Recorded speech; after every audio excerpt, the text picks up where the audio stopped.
So today is Saturday, September 9th, 2023. My name is Ebony Love, and I'm joined by Brandon Campbell.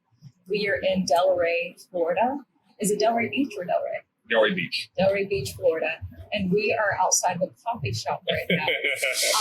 Great coffee. But Brandon, can you just start by introducing yourself and tell us where you're from? I am Brandon Campbell. I'm from Jacksonville, Florida. So were you born and raised in Jacksonville? Yes. Where did you graduate? I graduated from Paxton School for Advanced Studies. And what year was that? 2007. So I had a cousin who went to Paxton, and he went from Paxton, and then he got a baseball scholarship to Cookman University. Okay. And so I went to Stanton. Stanton. Lovely. Great institution. Stanton is better than Paxton for anybody who's listening to this conversation. But did you always go through magna schools when you were in Jacksonville? No, I started off at a Catholic school from kindergarten to 8th grade. I went to a school called Saint Pius. Okay, and then in middle school, where did you said through middle school? Kindergarten through 8th grade. Okay, and then 9th grade through 12th, you were at Paxton. Yep. Okay, so are you a first generation undergraduate student? Yes. How did you know that you wanted to go to college?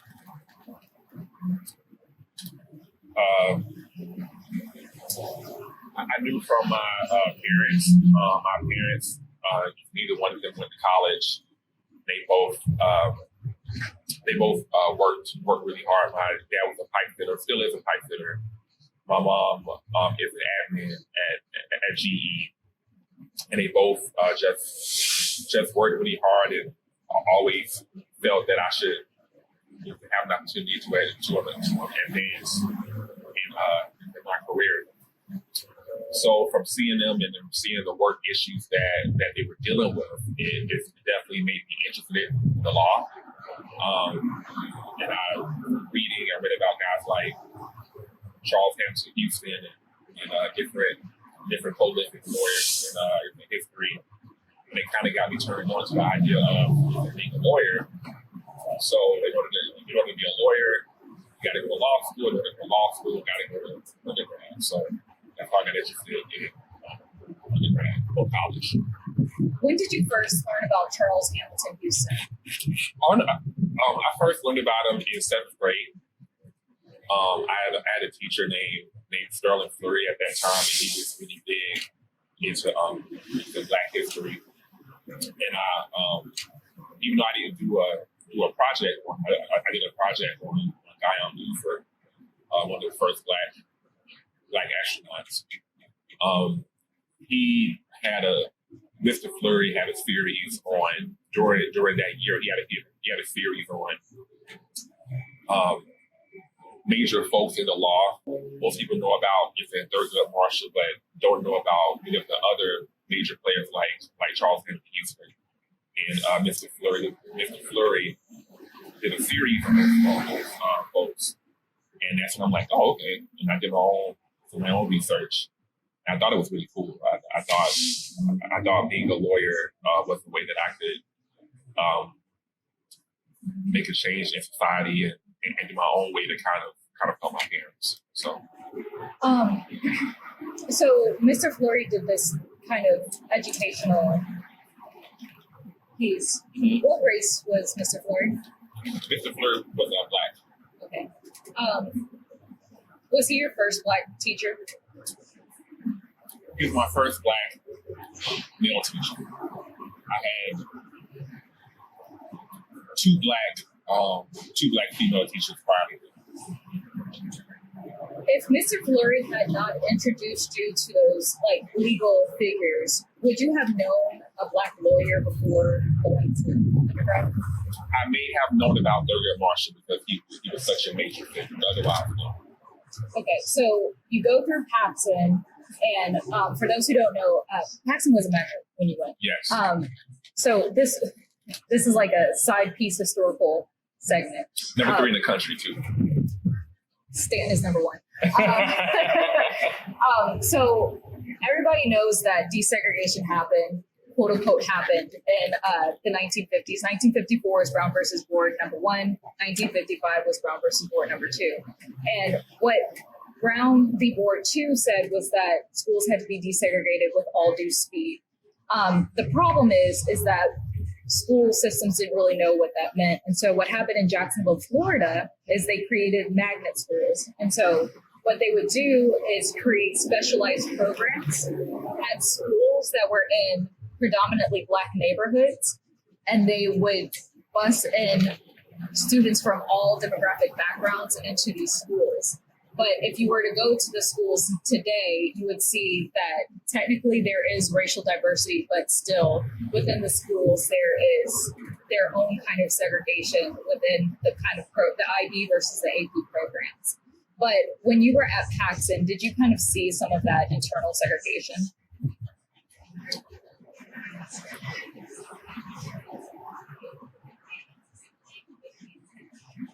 I'm sorry, in what way?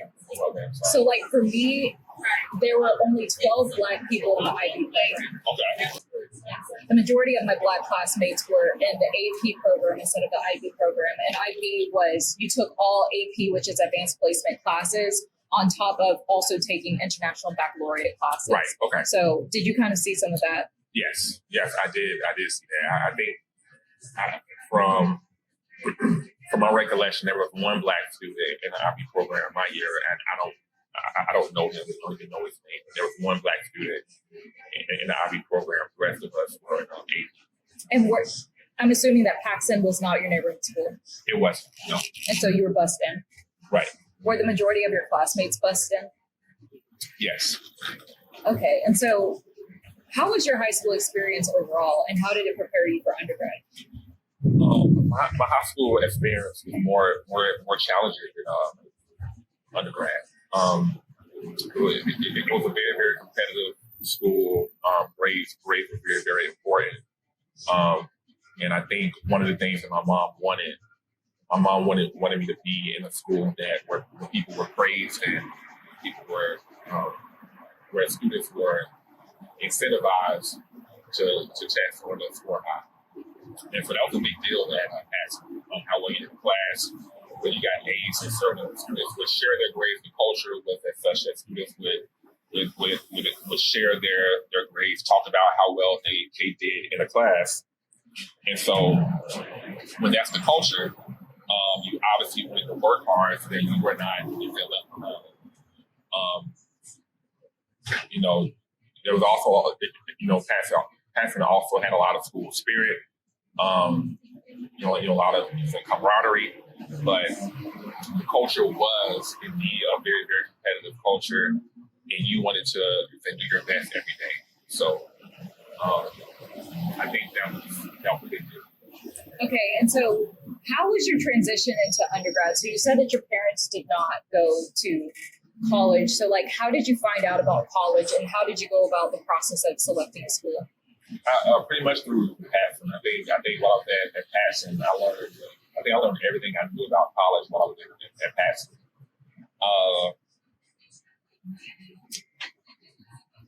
So when I went about selecting school, it was actually not a very thought out process. And my dad, it wasn't thought out. My dad was a big Florida State fan, so that was the school I was in. At the time I didn't even apply to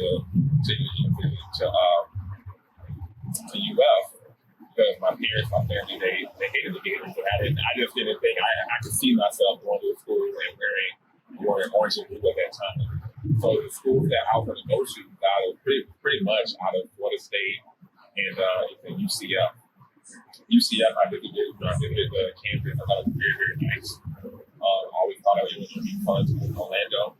I was also playing football at the time, so I was in conversations with schools. I had offers from schools that were Division I AA. With Princeton, I had been in conversations with them, and I just had to. I think I had to take the SAT 2 to do something like that, but because we were 9.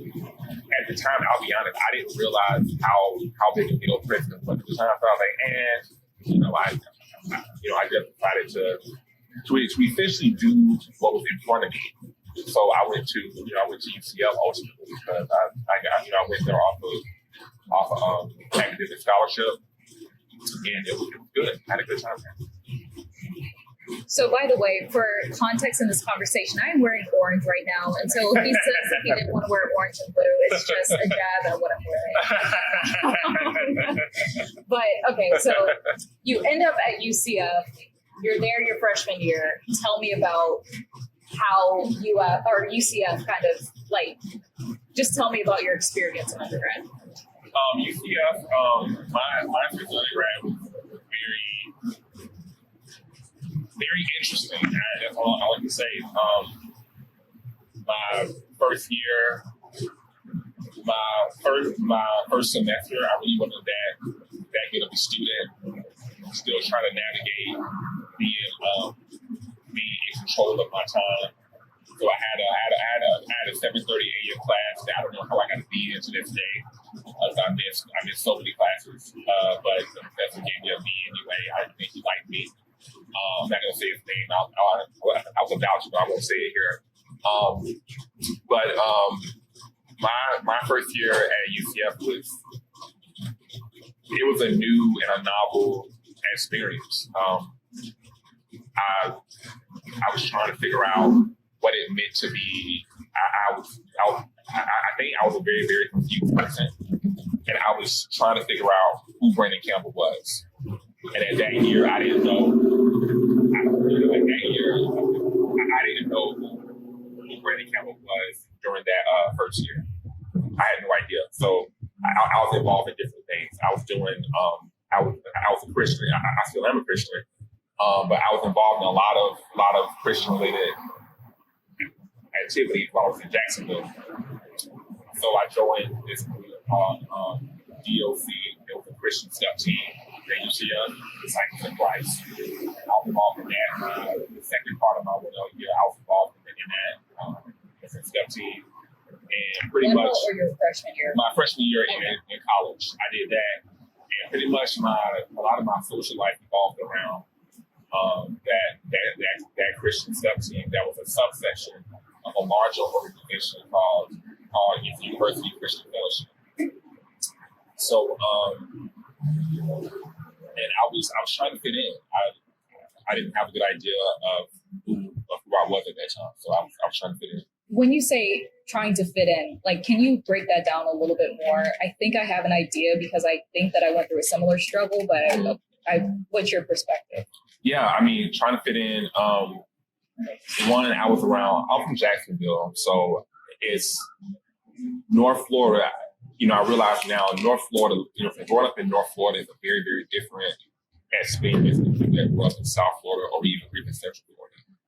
A lot of my classmates were from South Florida, Miami, and places that I really had never even been to at that time. And so trying to fit in was things like the music. There were songs and music that everyone listened to and that I had never even heard before.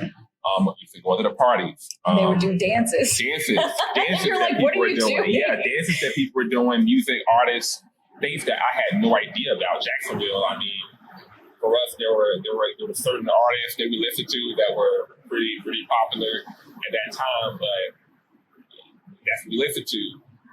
But it wasn't Central Florida was way different. So there are a lot of different terms, phrases, dances, people knowing people, and people knew people from different places. I didn't know that many people. So I just wasn't. We used to call it Black UCF. And Black UCF had its own subculture of its UCF. And I was trying to fit into not only UCF and Broad, but also Black UCF. And so that was the main thing I was trying to struggle with, is just trying to really find what my place in the culture was, because I was different. And so when did you ever feel like while you were in undergrad you found who Brandon Campbell was? No, I didn't find out who Brandon Campbell was until my first year of law school, when I finally started to figure out who that guy was. All the way, well, actually, no. The process started after I became a member of Phi Beta Sigma Fraternity Incorporated, is when that process started. That's when that process started. I want to say that process started in spring of 2011. And but I crossed Sigma my senior year in college. And it was from that year going into my 1L year in law school is when I started to figure out who I was and started to gain more confidence about this. So why was it important to you to join a Black fraternity? And for some context, for anybody who's listening to this and doesn't understand some terms, so you just said that you crossed Phi Beta Sigma. What that means is you become a member of that organization, and crossing is the date or the time that you actually become a member. And so why was it important for you to join a Black fraternity? And I don't know if you want to answer like why you chose Sigma, but why was that fraternity experience important? That was important for me at the time. That was important because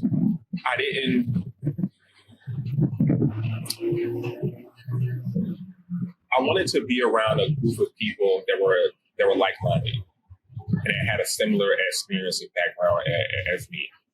And that pretty much defined my entire college journey, was being in different groups. And even before Sigma, I was in many different groups. I was in Golden Key, I was in Phi Alpha Delta, I was in Men of Integrity, I was in so many different organizations. But the whole time I was trying to find out where I belong. And Sigma, I knew the cool part about Sigma was that I was friends with many of the members before I joined. And they were people that I thought that looked out for me, people that were trying to help me become a better person in college, people that I respected as men. So that kind of goes into why I started to join Sigma, was because there were men that I already knew. They were upstanding men and men that I admired, and they were all very, very confident.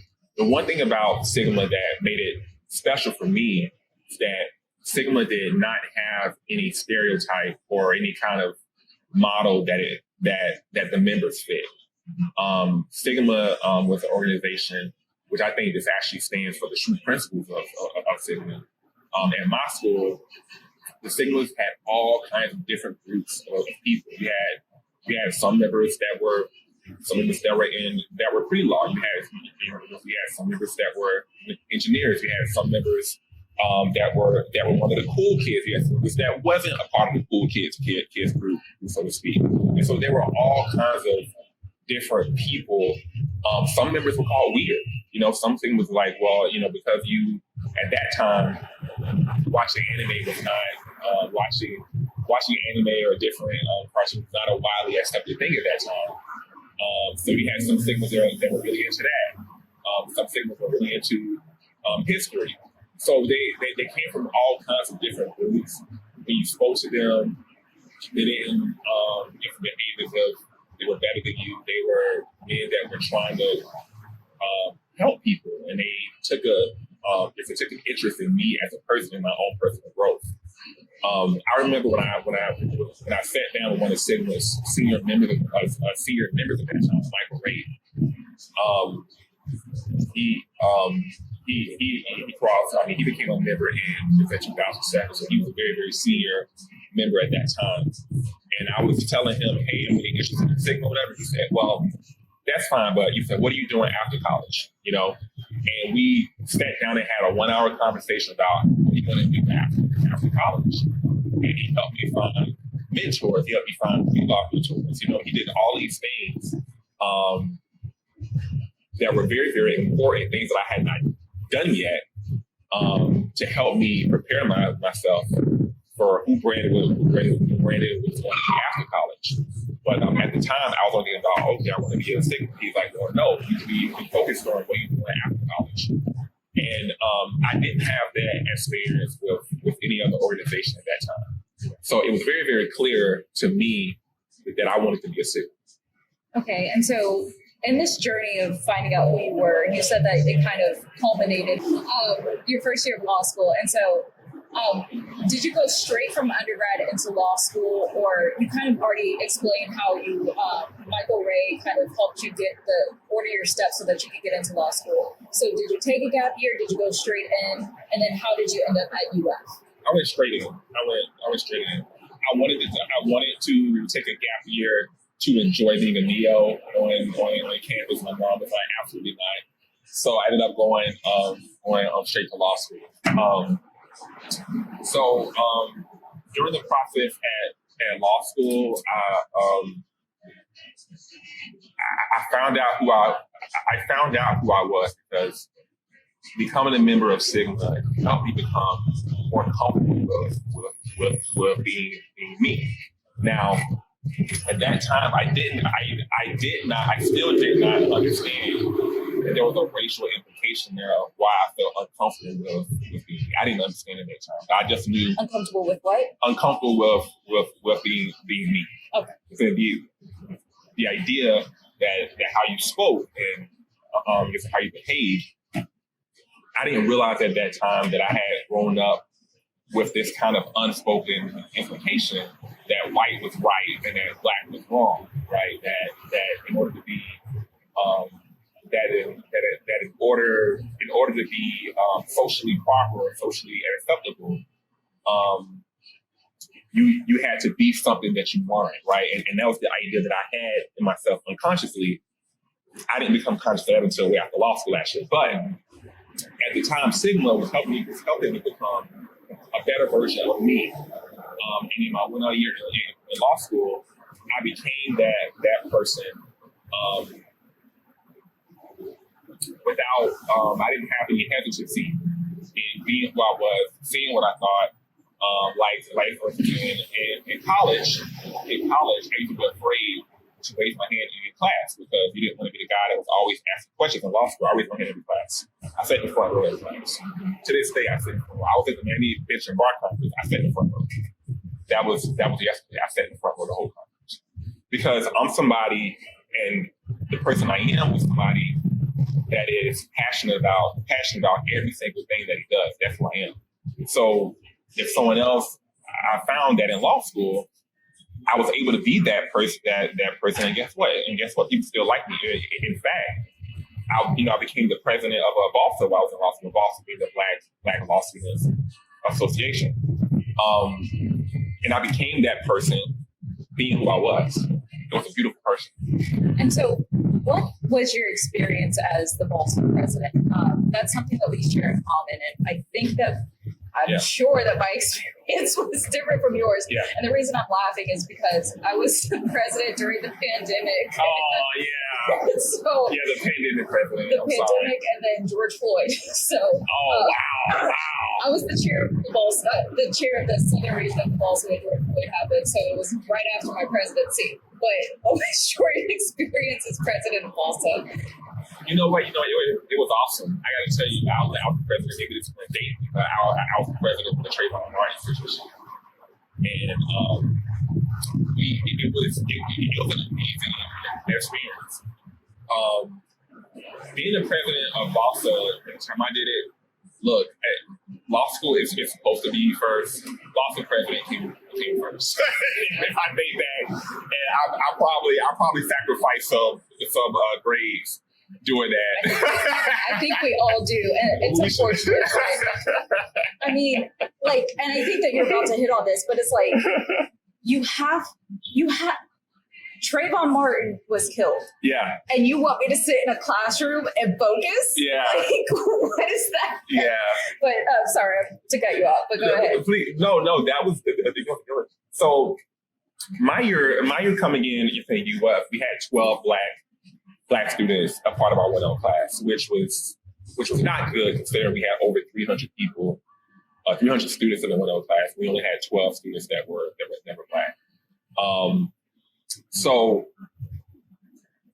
my 1L year, not 1L year, my Boston president year, which is my 2L year, was really about changing UF. At the time, we had Dean Jerry, Dean Robert Jerry was the dean at the time, and we did a lot of good. We worked hard. We did a lot of recruiting black students. One of the main things, my main focus during my year as president of Boston was trying to build awareness that UF needed to create a space where black law students were comfortable. Now, UF was, what I found was I was also involved in the recruiting program. What I found was it wasn't that UF wasn't accepting black students, that black students were not coming. And the reason they weren't coming is that, and a lot of times we as members of Boston were calling people or phone calls, and I was fine. The reason they weren't coming is because black law students were not represented. And they would come, they'd go to law school, and they wouldn't see people like them.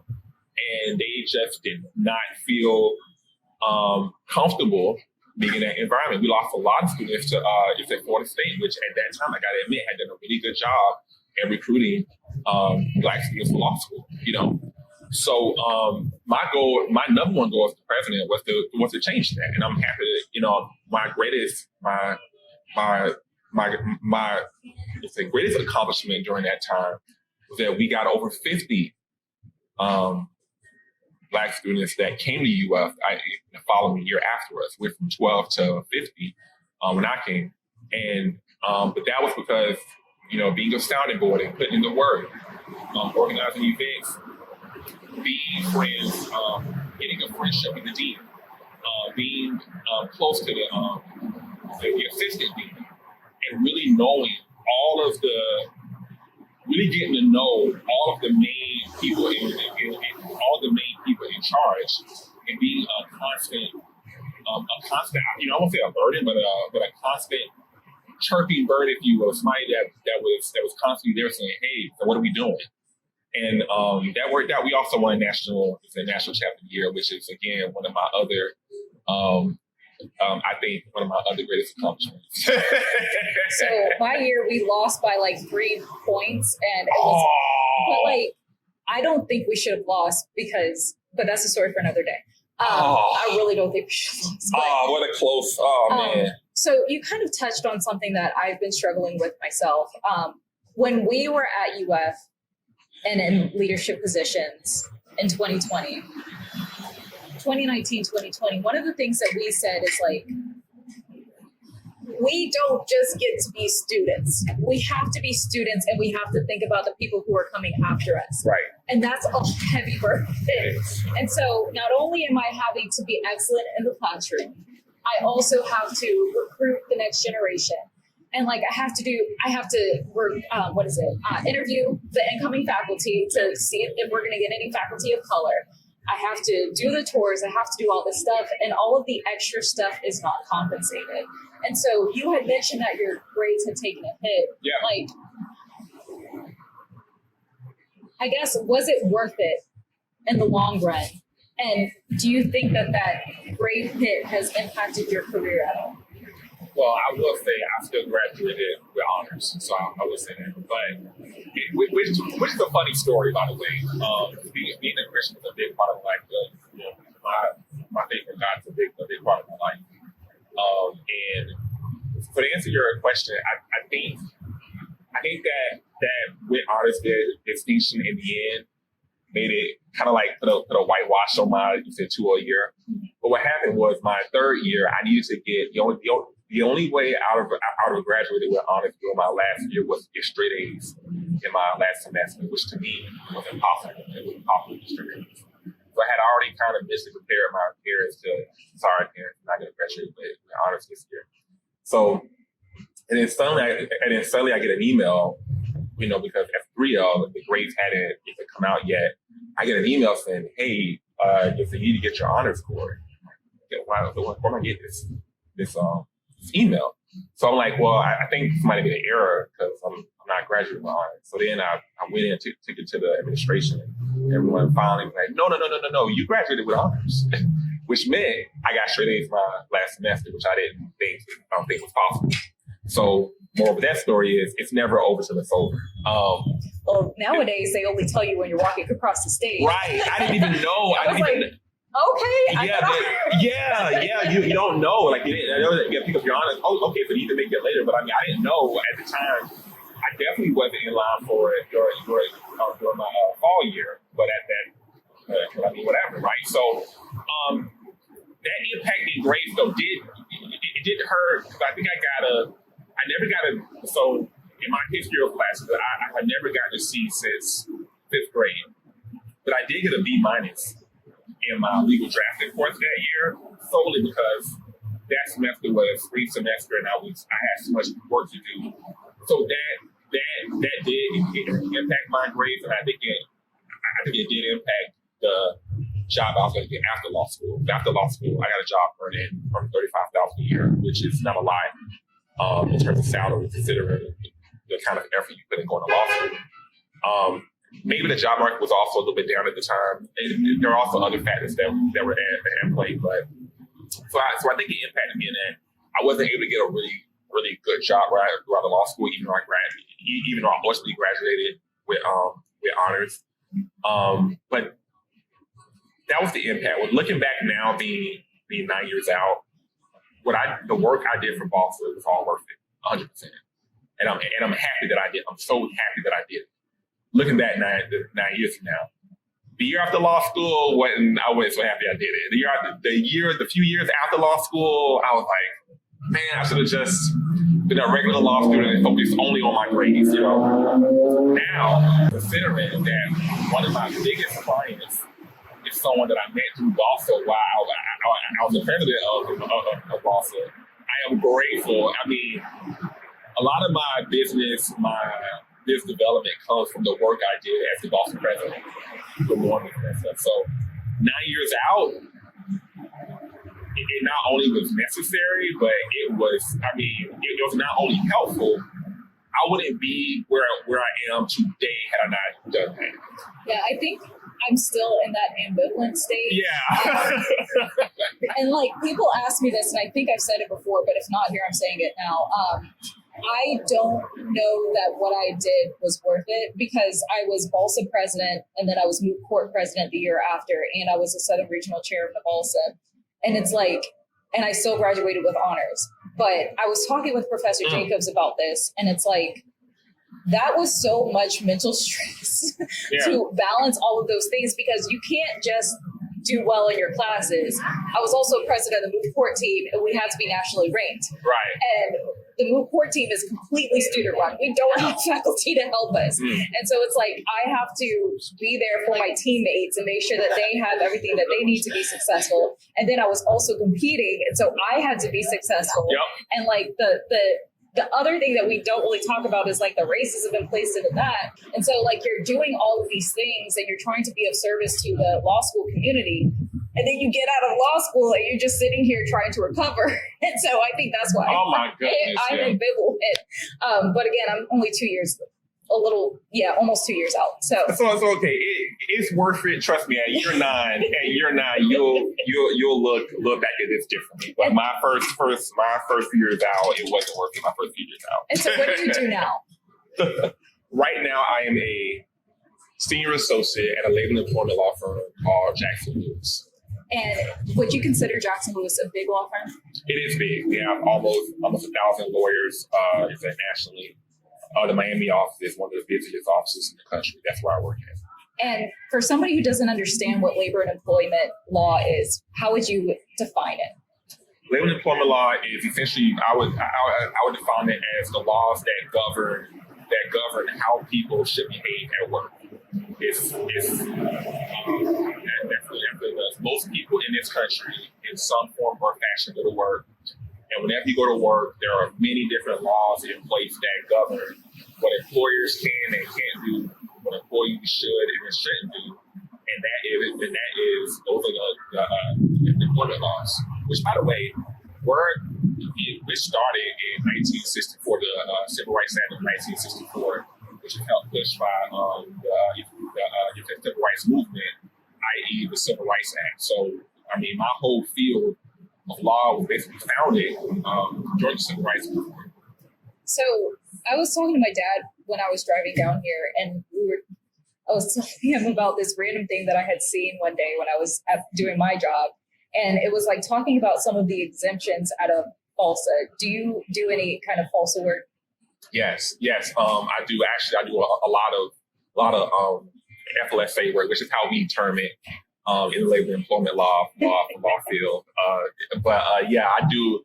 I do a lot of that work. I actually just got a new class action there yesterday from a client. The exemptions, the FLSA exemptions are very, very exhaustive, and there's a lot of memorization work you have to do in order to really become a good FLSA practitioner. And just to make sure I tell whoever's listening, the FLSA is the first. I want to say the first labor employment law. No, it's not first. The first labor employment law was the National Labor Relations Act. I want to say which was passed in 1919. So the FLSA is the second major employment law passed in the 1930s, and it governs how wages and how you pay people. There are laws that govern how employees should pay people. The rule is that everyone should be paid on an hourly basis. If you work more, everyone should be paid on an hourly basis. If you work more than 40 hours, you should be paid time and a half. That rule doesn't apply if you are exempt. And so when someone says FLSA exemption, what they're talking about is the 101 reasons why you may not be paid within time and a half for work done over 40 hours. And to further define, FLSA stands for Fair Labor Standards Act. Yes. And I was talking to my dad about farm workers. Yep. And for anybody who's interested in doing further research, look up why farm workers are exempt under FLSA. But why is your voice important in your field? Oh man, it's super important because labor and employment law.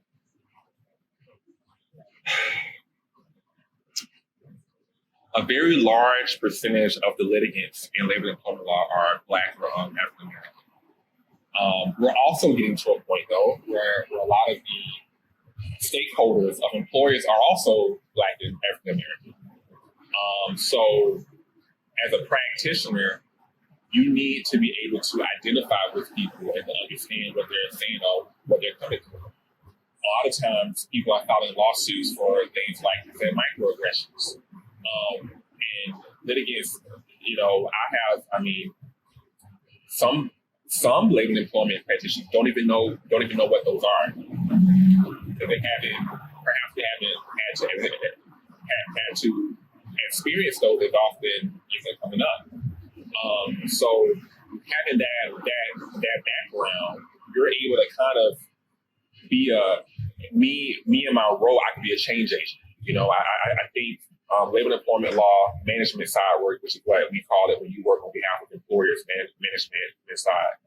I think it can kind of get sometimes it can kind of get that rap because people used to see as Black people are always being employees, but that's not always true. Black people are also employers too. And if you're, what I get to do in my field is that I get to have a seat at the table with the people, high-level people in major companies making decisions. And so by being able to have that seat at the table and people being able to be honest and transparent with me about why this Black employee is filing this claim or filing this charge, and me being able to have those transparent conversations, we might settle one lawsuit, but that one lawsuit can lead to the lives of many other people of color having a better experience in that work, in that job.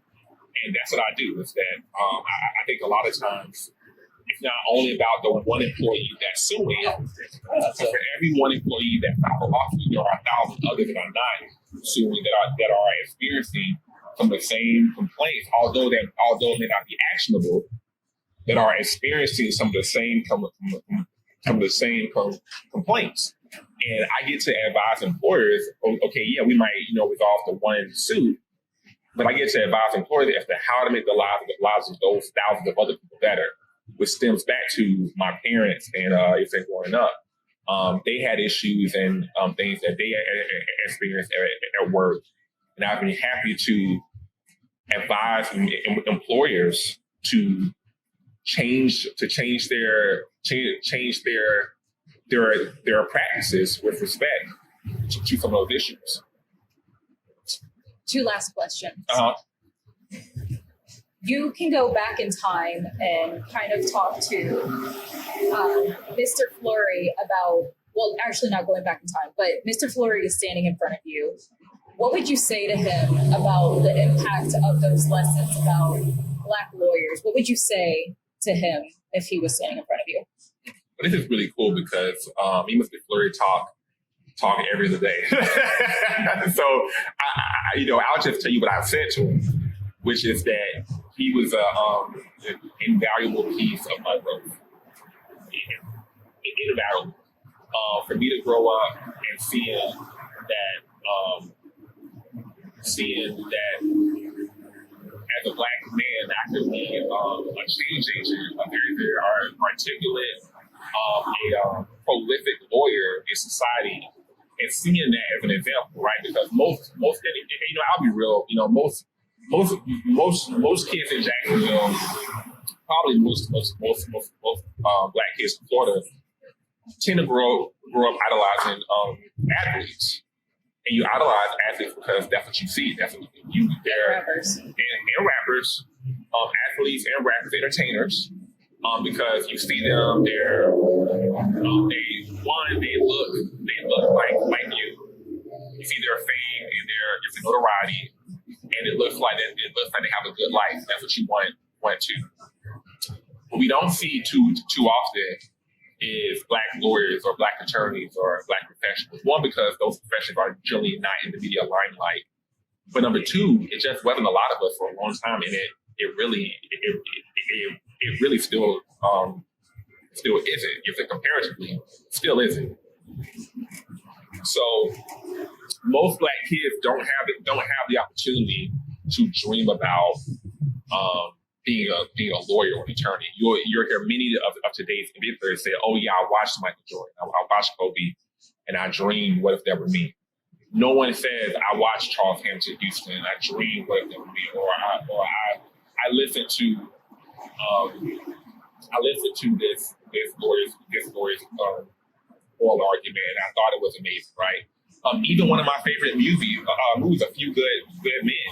Tom Cruise is not an African American. He did a great job, but he's not. Now Denzel Washington has played in some roles, but my point is that there are not many opportunities for young Black people to look up to someone and say, "I want to be that."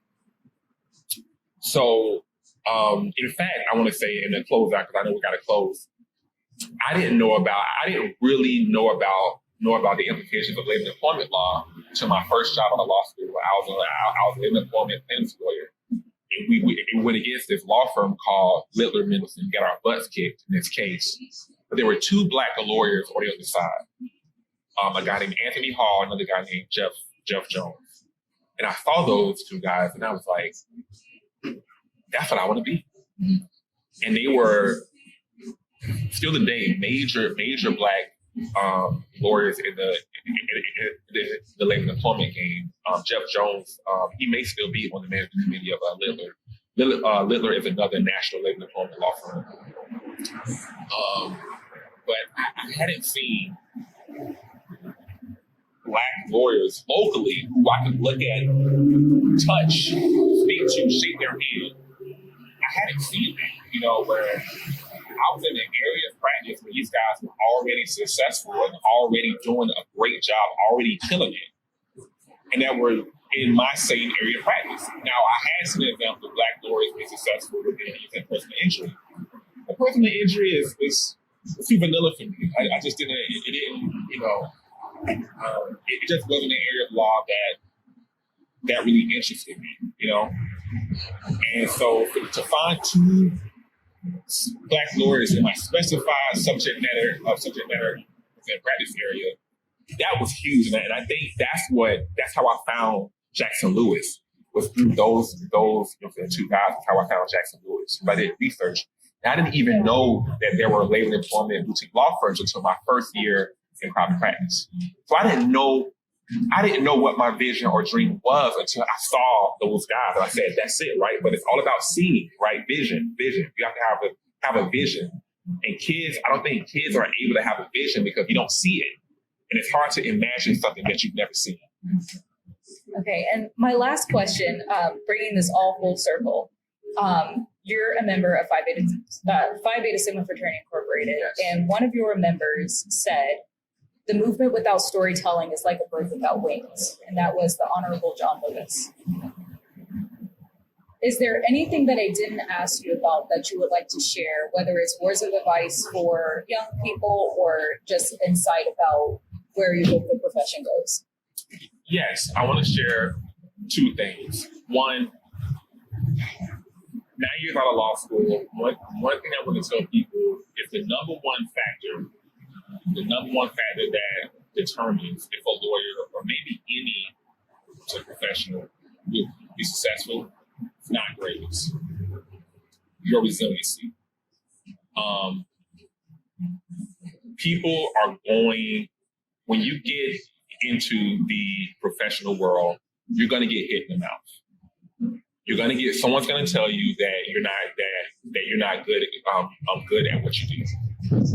Someone is going to tell you that your work product was terrible.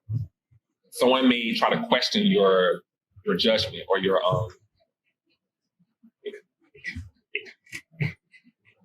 intellect even, excuse me. Someone's going to question all things about you. When those people ask those questions about you, you have to have the resiliency to answer those questions in your heart, in yourself. So I want to tell people that if you have a heart and you don't give up and you don't quit, you will be fine. I think where we fail most is that I think we grow up feeling like we should have a pat on the back. But the reality is that life, most likely, is not going to catch you for that. And the only person that you're going to be able to rely on for that is yourself, is within. So understand, so I want people to understand that when someone tells you that you're not it, that you're not him, that you're not her, that is expected. That's a part of the game. If someone tells you you're not very, very good at what you do, or that you're not a great lawyer, you're not a great whatever, that's a part of the game. That's a part of the process. When that happens, don't be surprised by it. You should be motivated and encouraged by it, because that means you're on the right track. What's going to set you apart is your resiliency. The second thing I want to say is be as specific as possible as to what your vision is, because the more specific you can be, the more you can discipline yourself to achieve that goal, right? So be specific. I wasn't able to get where I am until I was able to have a specific, as an example. You want to be a successful black labor and employment lawyer in a boutique law firm. You want to be on a high level in that particular situation. And the more specific you can be, the more you can tailor the goal, and the more you can discipline yourself to achieve it. As long as you're not specific, which is fine, as long as you're doing something is always better than nothing. But as long as you're not specific, you can't tailor yourself and tailor your experiences to achieving that goal. And it really doesn't matter what the goal is. And the last thing I know I said two, but Sigma has given 3 founders. So I said two, I gotta leave you with 3. The last thing is define success of what it means for you. what success means to the next person is not going to be what it means for you. I think one of the downsides of social media today is that people look at people, and when you're looking at other people all the time, you don't know what's in your own heart. And you don't know what would make you a successful person. That's a downside. Everyone thinks having a big house, having money, having cars, whatever. But that's because you're just looking at one model. Mm-hmm. What success could mean to you is having your health, having peace, being able to get sleep at night, having a daughter that loves you every day, having a child. I'm getting personal here, but having an 8-month-old that you look at, and knowing that when she smiles, she's smiling at you, hearing her say "Dada" for the first time. To me, when I experience those things, everything else pales in comparison to that. So truly think about what that word means for you. Don't just take that word for granted and think you have to give into what society or what social media is telling you. Find out what that word means to you. That's it. Well, thank you so much for sharing your story. I think one of the reasons why I do this is because there are so many Black lawyers doing so many different things. Right. And so you're the first labor and employment attorney that I've talked to. And it's like, here are new stories that people can look up to, that people can research. So thank you so much for sharing the story. Thank you, Ebony. And thank you for doing this. You are doing a great work. This is the first time I've heard of anyone you've been trying to accomplish what you're doing. So please keep it up. And you are a testament and a blessing to U.S. as well as the Black community as a whole, as well as the Blue and White family, my wonderful soror. So yeah, I don't think I've ever said it on a recording yet, but I states of my mandatory. But thank you so much, and I'm going to end now. Thank you.